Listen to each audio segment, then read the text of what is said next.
नमस्कार दोस्तों, मैं संतोष कुमार विकास स्टडी बांका यूट्यूब चैनल पर आप सभी का दिल खोल कर स्वागत करता हूं।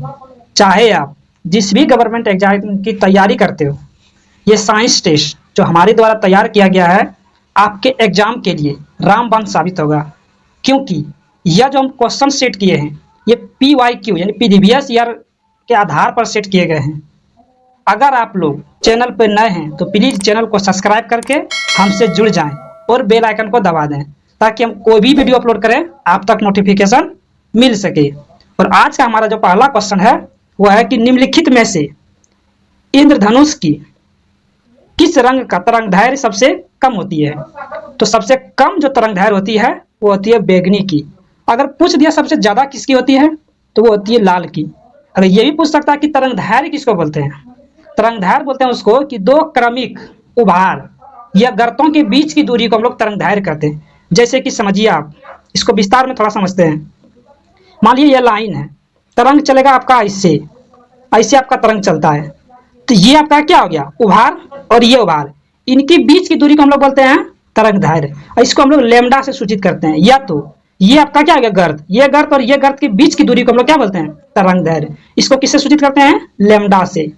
इसी में अगला पॉइंट क्या है, पूछ देगा कि अब क्रम में, अब मान लीजिए बैगनी की जगह कोई दूसरा कलर दे देगा, तो कैसे हम लोग उसको करेंगे?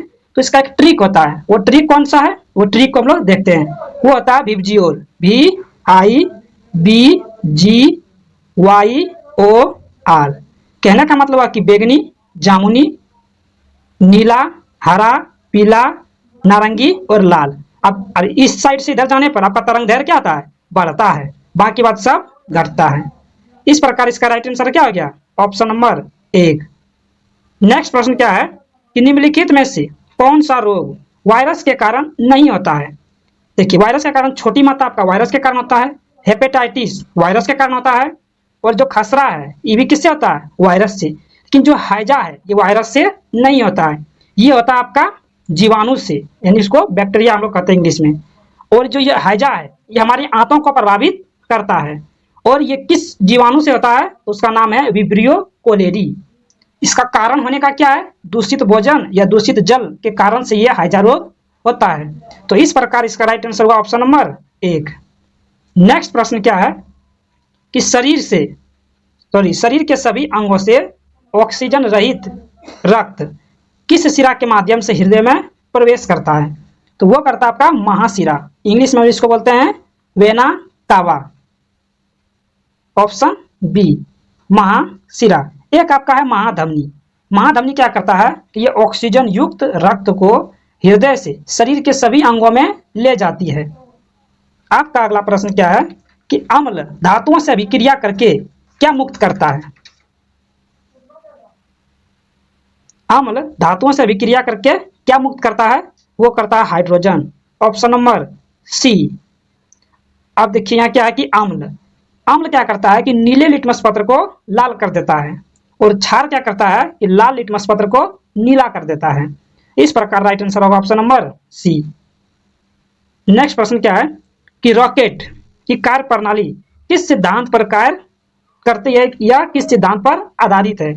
तो वो किस पर है? वह है संवेग संरक्षण। संवेग संरक्षण के सिद्धांत पर आधारित है रॉकेट। एक आपका है कि ऊर्जा संरक्षण। ऊर्जा संरक्षण क्या करता है? ऊर्जा को हम ना तो उत्पन्न कर सकते हैं और ना ही उसको नष्ट कर सकते हैं, बल्कि एक रूप से दूसरे रूप में परिवर्तित कर सकते हैं। जैसे गिटार क्या करता है कि यांत्रिक ऊर्जा को ध्वनि ऊर्जा में परिवर्तित करता है।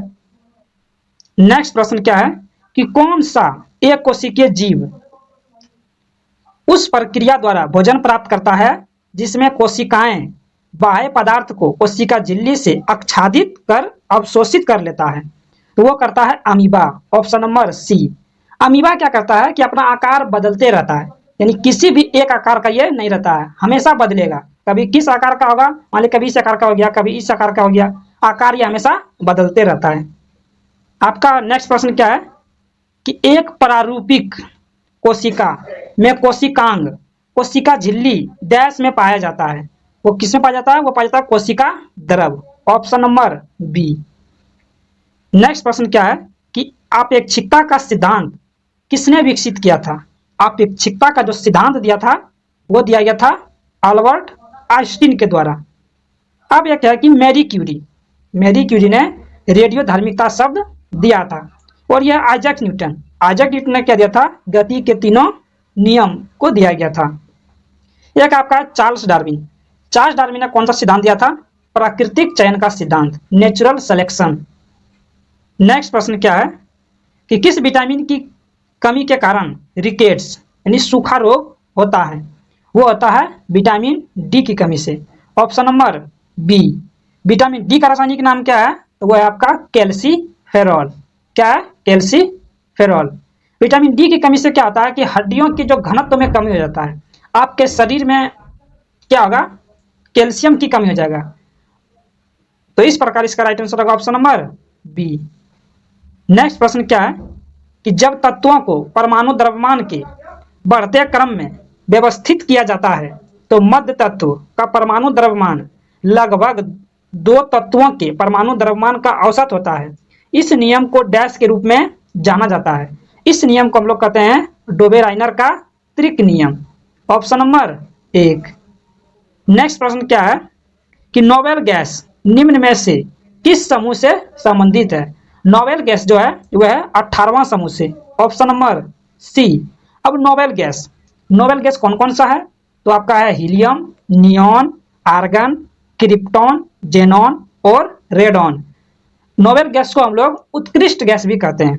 और ये कैसा होता है, एक परमाणु होता है उत्कृष्ट गैस। नेक्स्ट प्रश्न क्या है, किसी पदार्थ को ठोस से सीधे गैसीय अवस्था में परिवर्तन क्या कहलाता है। यानी ठोस से अगर हम उसको गर्म करेंगे तो वो द्रव में नहीं बदलेगा, सीधे किस में आ जाएगा, गैस के रूप में आ जाएगा। तो उस प्रक्रिया को हम लोग क्या कहते हैं ऊर्ध्वापातन।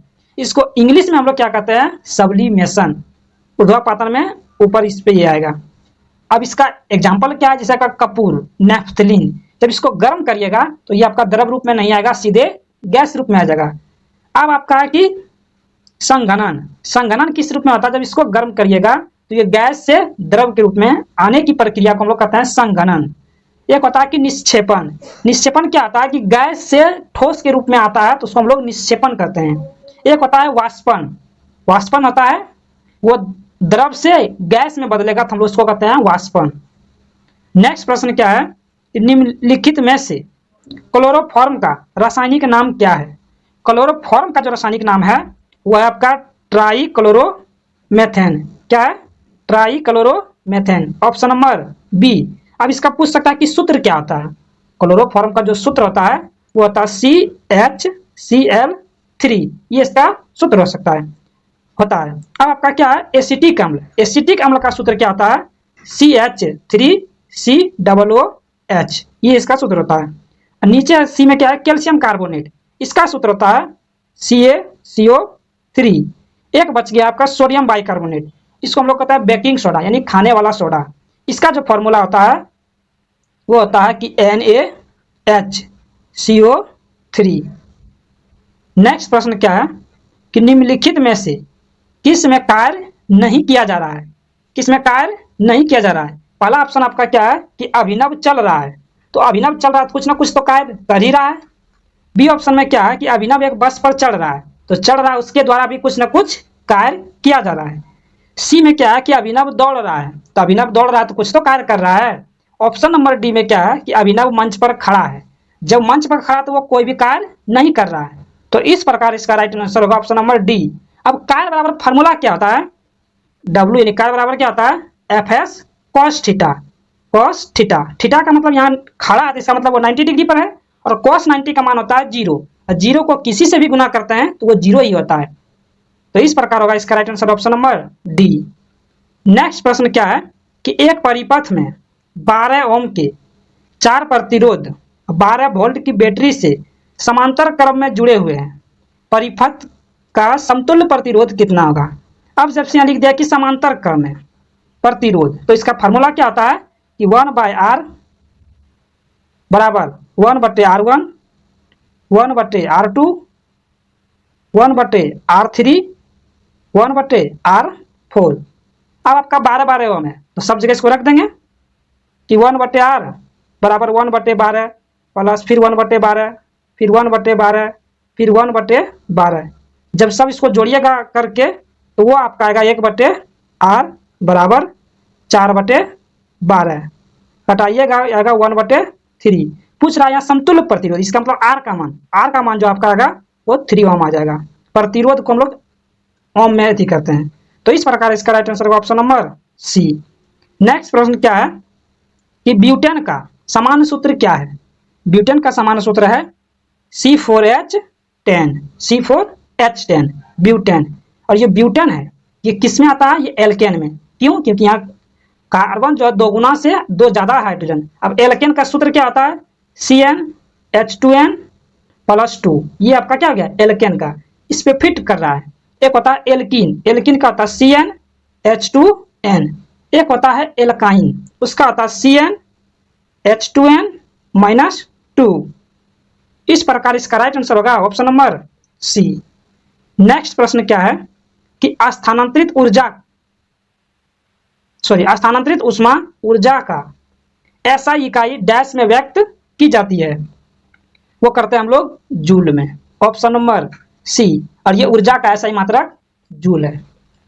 एम्पियर किसका ऐसा ही मात्रक है? वह है विद्युत धारा का। विद्युत धारा का ऐसा मात्रक है। पूछ सकता है केल्विन किसका ऐसा मात्रक है? यह है तापमान का ऐसा मात्रक है।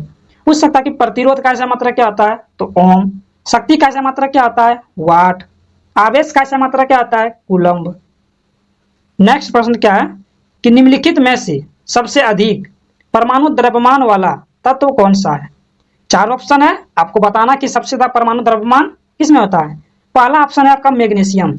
मैग्नीशियम का जो परमाणु संख्या है इसको हम Z से सूचित करते हैं, द्रव्यमान संख्या को A से सूचित करते हैं। मैग्नीशियम का जो परमाणु संख्या आता है वह आता है 12 और द्रव्यमान संख्या आता है 24। यह है कैल्शियम। कैल्शियम का परमाणु संख्या आता है 20, द्रव्यमान संख्या आता है 40। एक है आपका क्लोरीन। क्लोरीन का परमाणु संख्या आता है 17, द्रव्यमान संख्या आता है 35.5। सल्फर का परमाणु संख्या आता है 16, द्रव्यमान संख्या आता है 32। तो इस प्रकार आप बताइए कि सबसे ज्यादा परमाणु द्रव्यमान कौन से तत्व का है। कमेंट करके इस क्वेश्चन का आंसर जरूर बताइएगा। आपका नेक्स्ट प्रश्न क्या है कि लेंस की क्षमता का SI मात्रक डैश अक्षर से निरूपित किया जाता है। तो इसको करते हैं हम लोग D से। क्यों? क्योंकि लेंस की क्षमता का जो SI मात्रक होता है वो होता है डायोप्टर। क्या होता है? डायोप्टर। Option number B. ये पूछ सकता है कि लेंस की क्षमता का SI मात्रक डायोप्टर होता है, ऑप्शन नंबर बी। नेक्स्ट प्रश्न क्या है कि हमारे शरीर में ग्लूकोज किस रूप में मौजूद होता है? वसा के रूप में, ग्लाइकोजन के रूप में, इंसुलिन के रूप में या अमीनो अम्ल के रूप में। तो जो हमारे शरीर में ग्लूकोज जो होता है वो होता है ग्लाइकोजन के रूप में। मान लीजिए आप कोई भी चीज खा लिया होमच करके, तो वो शरीर में आपके जितना आपका शरीर एब्जॉर्ब करने का रहेगा उतना ही करेगा, बाकी बात जो ग्लूकोज होगा वो आपके शरीर में जमा रहेगा। किस रूप में रहेगा? तो ग्लाइकोजन के रूप में रहेगा। और इसका हम यूज हमारा शरीर कब करेगा? जब मान लीजिए आप भूखे हैं, खाना नहीं खाया है, उस समय में जो आप भूखे रहिएगा तो यही ग्लाइकोजन फिर ग्लूकोज में बदलकर हमारे शरीर को ऊर्जा देता है, जिससे हम 2-4 घंटा खाली पेट भी रह सकते हैं। तो आज का हमारा क्वेश्चन यहीं समाप्त हुआ। ये सेशन आपको कैसा लगा कमेंट करके जरूर बताइएगा। मिलते हैं किसी दूसरे वीडियो में। जय हिंद।